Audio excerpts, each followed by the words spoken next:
यहाँ पे हम लोग देखने वाले हैं मोस्ट इम्पॉर्टेंट, और यह मोस्ट VVI आपका प्रश्न होने वाला है। ठीक है, चलिए देखिए, कहता है नाड़ी क्या है। ठीक है, नाड़ी पल्स एक होता है पल्स रेट और एक होता है नाड़ी। ठीक है, पल्स मतलब नाड़ी होता है।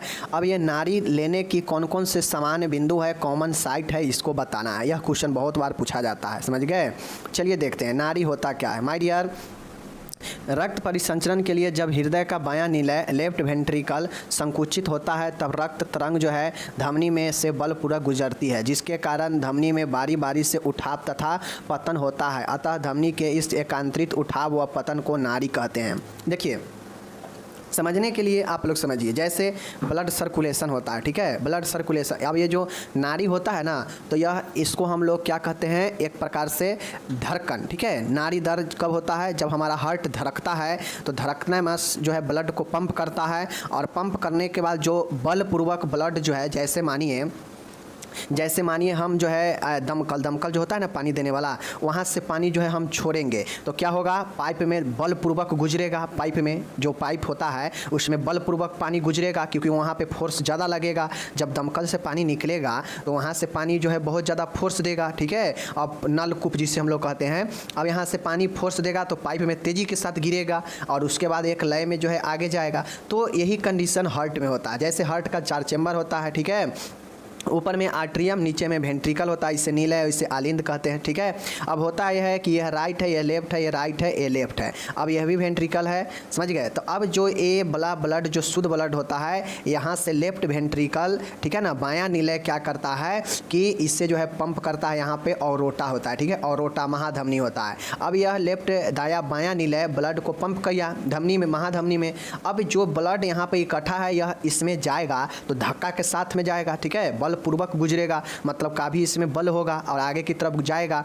तो ये जो ब्लड आगे की तरफ जो धमनी में प्रवेश करेगा, महाधमनी से धमनी में, यह बलपूर्वक जो है गुजरेगा। और जब कोई भी चीज़ आप बलपूर्वक कोई द्रव अगर किसी पाइप से गुजारते हैं तो वह देखते होइएगा कि ऐसे जो है उठाव पतन के साथ में जो है गुजरता है। ठीक है, ऐसे जो है उठाव और पतन के साथ में गुजरता है। अब यही जो उठाव और बारी बारी से जो पतन और गिराव आता है, उठाव और गिराव आता है, मतलब पतन और उठाव होता है, तो इसी को हम लोग नाड़ी कहते हैं, नाड़ी दर कहते हैं। ठीक है, जिस दर से मान गए अगर ब्लड जो है काफ़ी तेज़ी के साथ गुजरेगा तो यह काफ़ी जो है जल्दी जल्दी इसमें उठाव पतन होगा। अगर ब्लड जो है स्लो मोशन के साथ जो है गुजरेगा तो क्या होगा, फिर धीरे धीरे जो है इसका फॉलिंग और रिकॉल होगा। ठीक है, तो यही जो है हमारा नाड़ी दर कहलाता है। समझ गए चीज़ों को, यानी धमनी में जो ब्लड गुजरता है गति के साथ, उसमें एकांतरित उठाव और पतन को ही जो है नाड़ी कहते हैं, पल्स कहते हैं। समझ गए। चलिए, तो सीधा अगर ये सब समझने के लिए है, अगर सीधा यहाँ से यहाँ भी अगर लिखते हैं तो यह सही है। ठीक है, चलिए बाकी ऊपर वाला सब समझने के लिए है कि कैसे एकांतरिक रूप से उठाव और पतन होता है, और इसके फलस्वरूप जो है इसी को हम लोग नाड़ी कहते हैं। ठीक है, समझ गए, कोई दिक्कत नहीं। आगे अब महत्वपूर्ण पॉइंट ये आता है कि ये नाड़ी लेने के कौन कौन से जो है जगह है, कौन कौन से कॉमन साइट है जहाँ से हम लोग नाड़ी ले सकते हैं। अब नाड़ी कैसे लेते हैं तो आपको देखते होइएगा, कोई नर्स हो गए या डॉक्टर हो गए, वह क्या करता है कि आपके जहाँ जहाँ से नाड़ी उत्पन्न होता है, जहाँ जहाँ से आप नाड़ी ले सकते हैं, वहाँ पे देखते होइएगा 3 उंगलियों को सहारे हल्का सा टच किया जाता है। अब हल्का सा जो टच किया जाता है तो जहाँ भी अगर नाड़ी महसूस होगा, यह धमनी जहाँ भी महसूस होगा आर्टरी, वहाँ पे जो है आपके क्या आवाज़ जो है ब्लड जो है होने का धक धक धक धक धक ऐसे करके आवाज़ जो है आपके वहाँ पे महसूस होता है। ठीक है, तो हम समझते हैं कि यही जो है नाड़ी है। ठीक है, जैसे अगर किसी को बीपी मैनुअल बीपी चेक करना रहता है तो उसको हम क्या करते हैं, उसे हम लोग ब्रेकियल आर्टरी जो होता है वह ब्रेकियल आर्टरी को महसूस करते हैं और वहाँ पे 3 उंगली रखकर हम जो है पंप करते हैं, और पंप करने से जो है हमें जहाँ भी पता लगता है कि जहाँ उतार चढ़ाव ज़्यादा दिखता है वहीं से जो है हम लोग गणना करते हैं ब्लड प्रेशर का। तो यही जो है कॉमन साइट होता है जहाँ से हम नाड़ी दर ले सकते हैं। ठीक है, कौन कौन से साइट है तो पहले इसको मौखिक रूप से याद कीजिए। टेम्पोरल आर्टरी होता है, यहाँ पे एकदम नाम से ही स्पष्ट है। ठीक है, टेम्पोरल आर्टरी है या टेम्पोरल अस्थि के ऊपर होता है। ठीक है, टेम्पोरल आर्टरी या टेम्पोरल अस्थि के ऊपर होता है। ठीक है, कैरोटिड धमनी है, कैरोटिड आर्टरी है जो गर्दन के बगल में होता है। फिगर में बताऊंगा भी कोई कौन कहाँ पे होता है, तो टेंशन नहीं लेना है, ठीक है। तीसरा है एपिकल धमनी, एपिकल आर्टरी, मतलब यह हृदय में होता है, एपिकल हृदय के बगल में, ठीक है। ब्रेकियल आर्टरी होता है, यह कोहनी के अंदर वाला भाग, मतलब हाथ को आप जो है सीधा कीजिए और जो कोहनी हो वही कोहनी के जो अंदर वाला भाग है सामने से, वहाँ पे यह जो है आप होता है और यहीं पे जो है हम लोग क्या करते हैं, पल्स जो है महसूस करते हैं और व्यक्ति का लेते हैं पल्स, ठीक है। पांचवा है रेडियल धमनी, रेडियल आर्टरी, यह कलाई में रेडियस हड्डी पर है, ठीक है। नाम से यह स्पष्ट है कौन धमनी कहाँ है, नाम से ही जुड़ा हुआ है। जैसे यह रेडियस हड्डी पर है कलाई के, तो इसीलिए इसे रेडियल आर्टरी नाम पड़ा है, ठीक है। फीमोरल धमनी है, फीमोरल आर्टरी है, मतलब यह फीमर मतलब जांघ के आसपास जो है स्थित होता है, तो फीमर से फीमोरल बना है, याद रखिएगा। घुटने का पीछे वाला भाग होता है, वहाँ पे पॉप्लिटियल आर्टरी होता है, पॉप्लिटियल आर्टरी घुटने के पीछे वाला नी बैक में होता है, ठीक है। आठवां है पोस्टेरियर टिबियल धमनी, पोस्टेरियर टिबियल, अब टिबिया क्या होता है, टखना में, ठीक है ना, टखने में जो होता है वो टिबिया होता है और यह पोस्टेरियर टिबियल आर्टरी है, ठीक है। और एक होता है डॉर्सेलिस, डॉर्सेलिस से पेडिस, ठीक है, डॉर्सेलिस पेडिस, यह पाँव में होता है, तो प से पेडिस और प से पाँव, इसको याद रखिएगा। तो कुल यही 9 पॉइंट है, 9 याद रखना है आपको, कुछ इसमें ज़्यादा है ना, बहुत सारे का नाम से ही स्पष्ट है। फिगर के माध्यम से देख लीजिए, जैसे टेम्पोरल है, टेम्पोरल अस्थि हमारे मस्तिष्क में जो है तो यहाँ पे देख लीजिए, यह मस्तिष्क में टेम्पोरल बोन है, यहाँ से अगर आप महसूस कीजिएगा तो यहाँ से आपको पल्स जो है महसूस हो पाएगा, ठीक है। गर्दन के बगल में आप जो है हाथ लगाइएगा तो देखिएगा धक धक धक धक करेगा, तो यह कैरोटिड धमनी होता है जो आपको पल्स को महसूस कराता है, ठीक है। ब्रेकियल आर्टरी देख लीजिए, ये ब्रेकियल आर्टरी जो है यहाँ पे होता है, ठीक है ना, यहाँ पे होता है, केहनी के अंदर वाला भाग सामने से, ठीक है, यहाँ पे होता है, ठीक है, यहाँ पे नहीं है, यहाँ पे होगा, ठीक है ना, इसको ध्यान में रखिएगा, समझ गए। उसके बाद एपिकल कहाँ पे होता है, तो आपका यह एपिकल हृदय वाला जगह पे होता है, यहाँ पे एपिकल होता है, ठीक है। उसके बाद रेडियल, चूँकि यह रेडियस बोन पर होता है इसीलिए इसे रेडियस कलाई की हड्डी में महसूस कर सकते हैं, सामने से देख सकते हैं, सामने से कलाई जहाँ पे जॉइंट है वहाँ पे यह मौजूद होता है।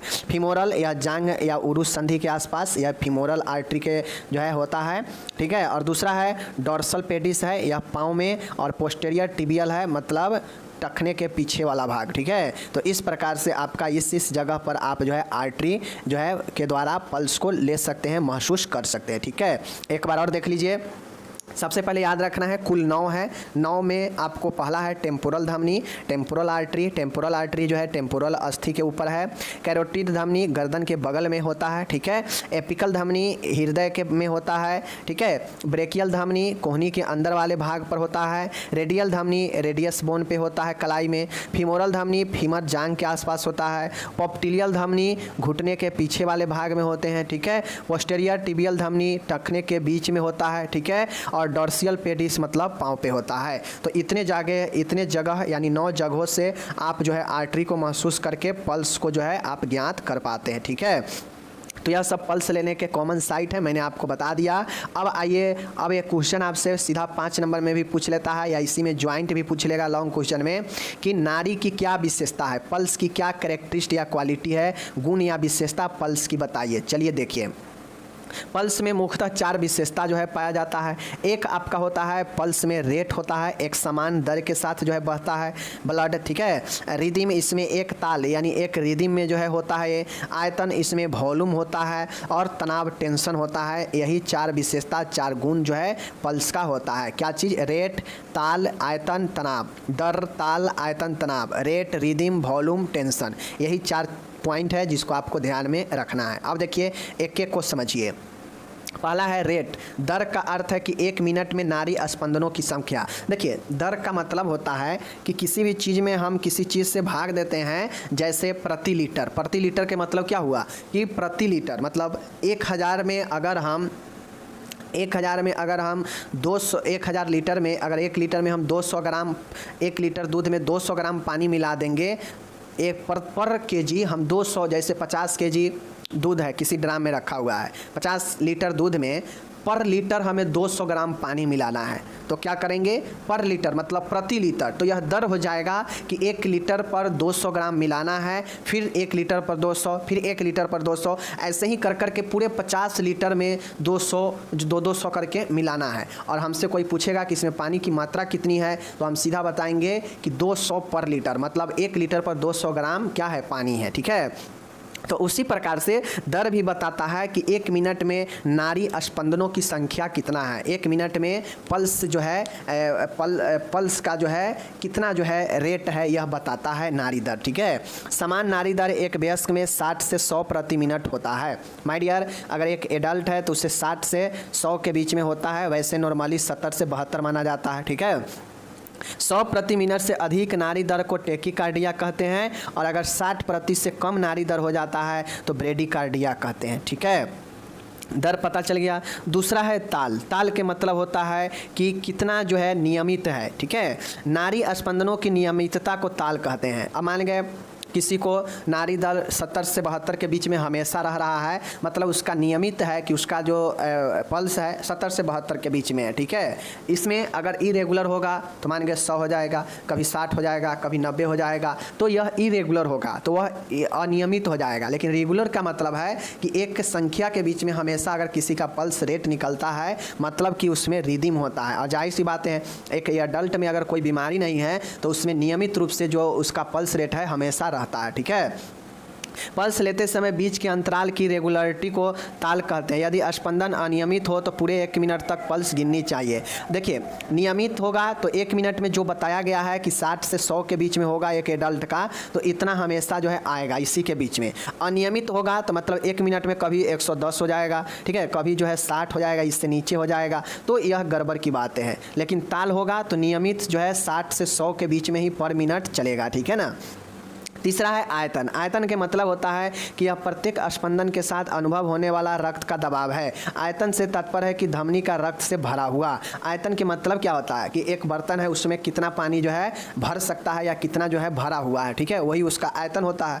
तो आयतन यहाँ पे कहता है कि जितना ब्लड का प्रेशर लगेगा, जितना ब्लड हृदय के द्वारा धक्का दिया जाएगा, धमनी में प्रवेश करेगा, तो धमनी में कितना ब्लड है यह बताएगा उसके स्पंदन के दबाव को। अगर धमनी में ब्लड का मात्रा ज़्यादा है तो प्रेशर ज़्यादा लगेगा और जो है पल्स रेट बढ़ेगा। ठीक है, तो यह बताता है कि धमनी में कितना जो है रक्त भरा हुआ है, यही आयतन को बताता है। ठीक है, चौथा है माय डियर तनाव, टेंशन। ठीक है, टेंशन की मतलब होती है तनाव। धमनियों में पहुँचे रक्त के कारण धमनियों में तनाव उत्पन्न होता है। जब धमनी को तनाव के कारण दबाना कठिन हो तो उसे उच्च तनाव कहते हैं, और यदि धमनी को आसानी से दबाया जाए तो उसे निम्न तनाव कहते हैं। माय डियर, तनाव, टेंशन, जैसे इसी टेंशन के कारण हाइपर टेंशन भी आता है। ठीक है, अगर मान गए किसी को ब्लड जो है हाइपर टेंशन होता है तो उसका मतलब है कि जो रक्त वाहिनी है, जो आर्टरी है, जो धमनी है, इसमें ब्लड जो है काफ़ी तेज़ी के साथ में गति कर रहा है, जिसके कारण दबाव जो है इसके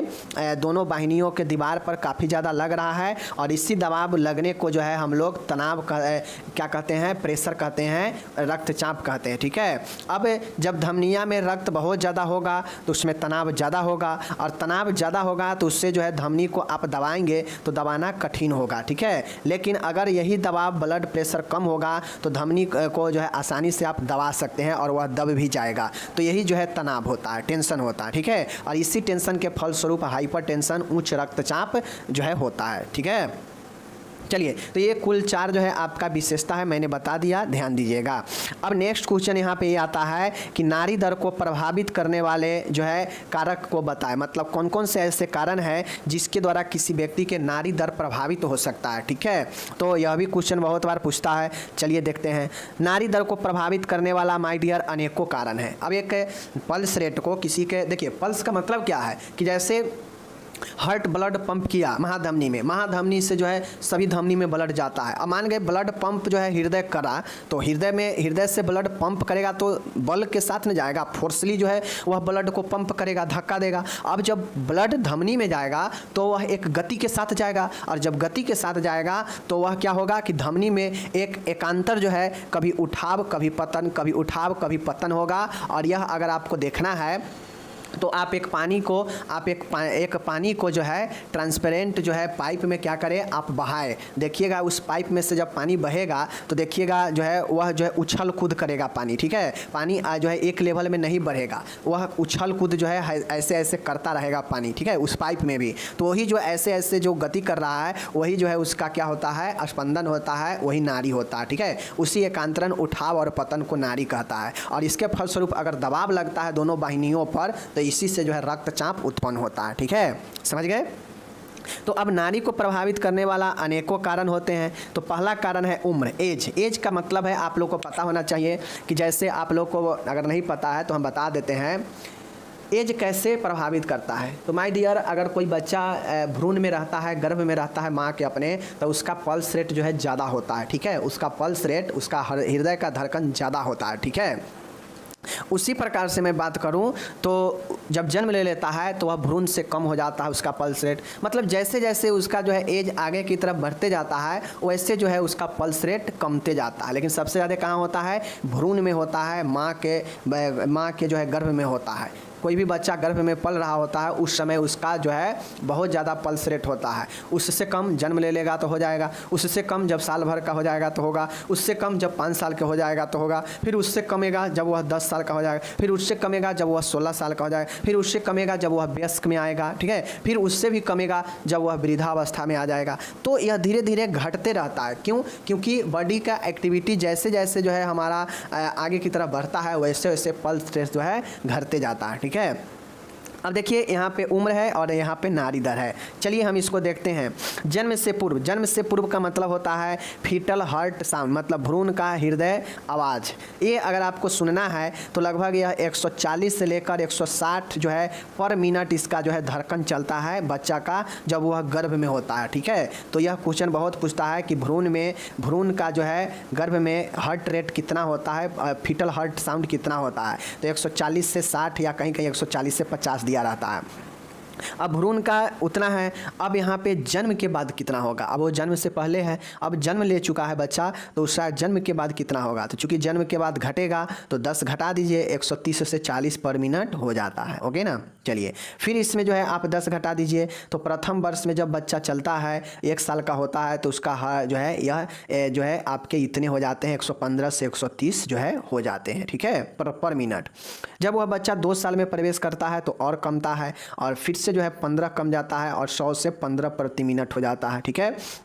जब बच्चा तृतीय साल में जाता है तो उसका 90 से 100 प्रति मिनट हो जाता है और 100 के अंदर आ जाता है, ठीक है। जब वह 4 से 8 वर्ष के बीच में होता है, 8 साल तक, तो उसका जो है यही पल्स जो है 86 से 90 पर मिनट रहता है, ठीक है।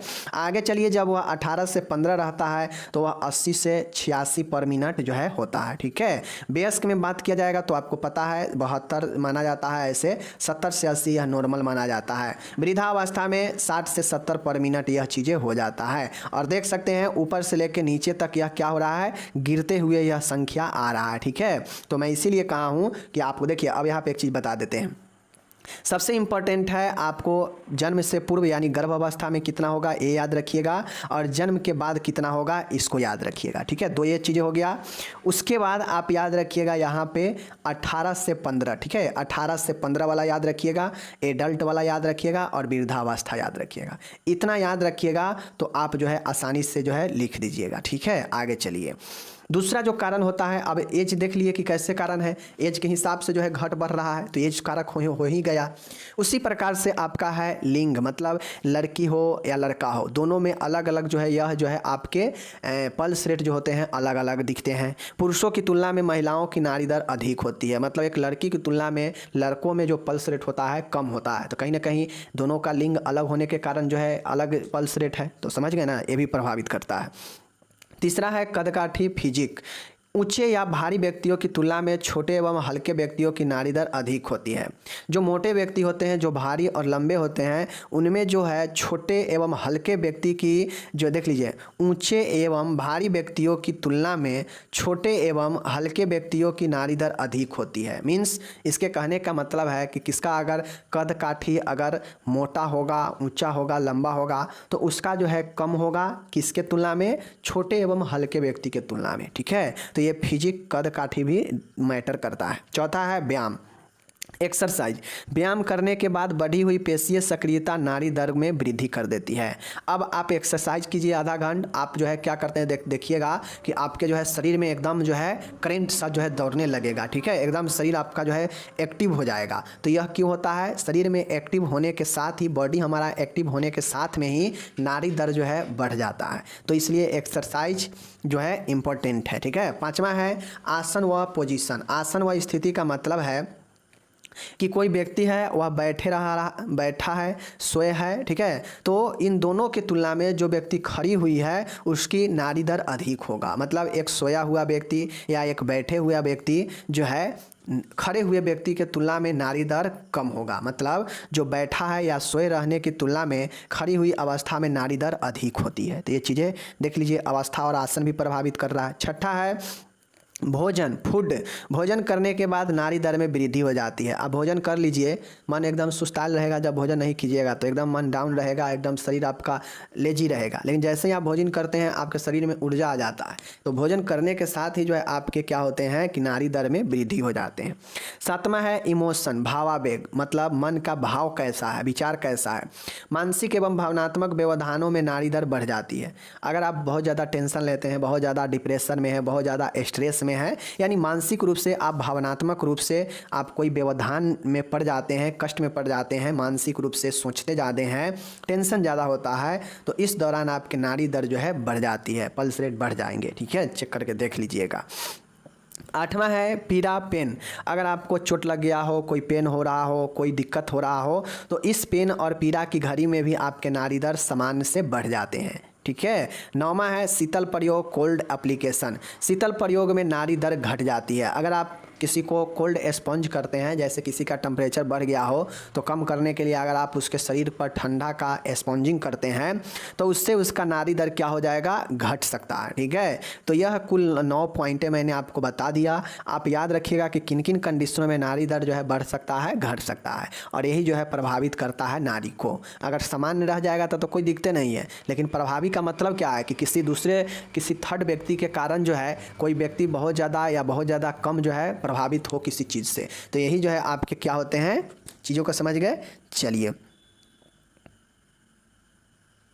तो कोल्ड एप्लीकेशन ये नाड़ी दर को घटा दे सकती है, ठीक है माय डियर। नौवां है आपका कोल्ड, शीतल प्रयोग है, पीड़ा है, भाव वेग है, भोजन है, आसन स्थिति है, व्यायाम है, कदकाठी है, लिंग है, और यहाँ पे आपके क्या चीज़ है, एज है, उम्र है। और इन सारे कंडीशन में आपके जो है पल्स रेट प्रभावित होते हैं, चाहे बढ़ सकता है या घट सकता है। तो यही बढ़ना और घटना ही प्रभावित कहलाता है, और यही नाड़ी दर को प्रभावित करता है। अब आपके एग्जाम में अगर कंप्लीट क्वेश्चन पूछेगा तो कहेगा नाड़ी क्या होता है, नाड़ी दर को परिभाषित करें, ठीक है, नाड़ी दर के क्या विशेषता है, विशेषता बताएं, और कहाँ कहाँ से नाड़ी जो है हम ले सकते हैं वो लिखें। और साथ में ये भी पूछेगा कि जो है नाड़ी दर को प्रभावित करने वाले कौन कौन से कारक है बताएं। तो मैंने आपको सब चीज़ अच्छे से क्लियर करके बता दिया। नाड़ी चैप्टर आपका, या नाड़ी चैप्टर यानी टॉपिक जो है पल्स का टॉपिक समाप्त होता है। और कुछ इसी प्रकार से जो है ब्लड प्रेशर भी है, ठीक है, सेम ऐसे ही जो है आपके ब्लड प्रेशर भी पूछता है। तो ब्लड प्रेशर को अगले वीडियो में हम लोग देखेंगे, ठीक है। रिस्पायरेशन हो गया, ब्लड प्रेशर हो गया, और यह पल्स हो गया, यह तीनों इसी कैटेगरी में इसी तरीके से जो है क्वेश्चन को लिखा जाता है। वहाँ भी जब आप ब्लड प्रेशर या फिर रिस्पायरेशन देखिएगा तो ऐसे ही जो है आपके होंगे। बाकी रिस्पायरेशन मैं पढ़ा ही दिया हूँ, ठीक है। चलिए हम मिलेंगे अगले वीडियो में, आप अपना ख्याल रखिएगा। तब